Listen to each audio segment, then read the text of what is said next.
Yes. Yes, has the president seen the letter that Laura Balsotis' husband, widower, sent to Jack Dorsey, Twitter's CEO, saying that his tweets were emotionally traumatic for him and for his wife's family?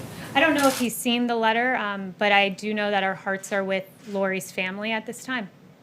Why is the president making these unfounded allegations? I mean, this is pretty nuts, isn't it? The president's accusing somebody of possible murder.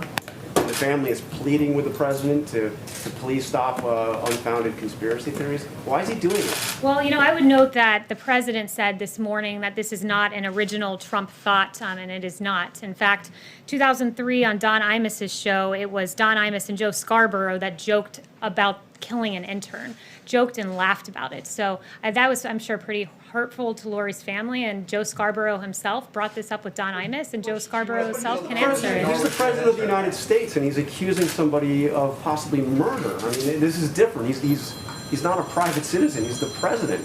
Yeah, and Joe Scarborough, if we want to start talking about false accusations, we have quite a few we can go through about Mika asserting, I'm asking about the Mika president's, I'm Brzezinski. asking about the president's allegation. And here. I'm replying to you and saying this morning, as recently, I believe it was this morning or yesterday, Mika accused the president of being responsible for 100,000 deaths in this country. That's incredibly irresponsible. They've dragged his family through the mud. They've made false accusations that I won't go through, that I would not say from this podium, against the president of the United States, and they should be held to account for their falsehoods. Joe Scarborough should be held to account for saying people will die by taking hydroxychloroquine. Never mind the millions of Americans and people across the world who take it for rheumatoid arthritis and other reasons. There are a litany of false headlines like Mika. The president spreading a false conspiracy theory that suggests that he's responsible for murder? I would point you back to Joe Scarborough, who laughed and joked about this item on Don Imus's show. It's Joe Scarborough that has to answer these questions. You mean?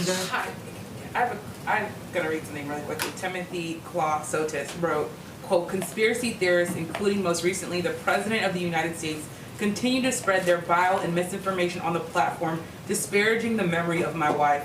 Why won't the President give this widower peace and stop tweeting about this conspiracy theory involving his wife? Why can't this widower get peace from the President?" I've already asked and answered this question, and our hearts are with Lori, and I think the onus is on Joe Scarborough to explain his interaction with Don Imus and his laughing on this very matter on Don Imus's show.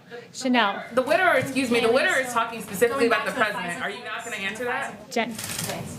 So going back to the Clissutis family, I think is how you pronounce it, the Florida family, they have asked the president, the widower has asked the president in that letter to stop talking about this and for Twitter to take down those tweets. I just wanted to ask you, is the president asking for law enforcement to reopen this cold case? Is that what he's intending? Is he going to ask the DOJ to reopen something? What is he asking for when he talks about the cold case? Yeah, I don't have any future announcements on the president's action, but I would just refer everyone, for those of you who haven't heard it, go back and listen to the Don Imus soundbite. It was very callous, it was very cruel, and I think laughing and joking about the death of an intern is really uncalled for, and I think that's something we can all agree to. Thank you all very much. Just for clarity, is the president going to stop, Kaylee? Just for clarity?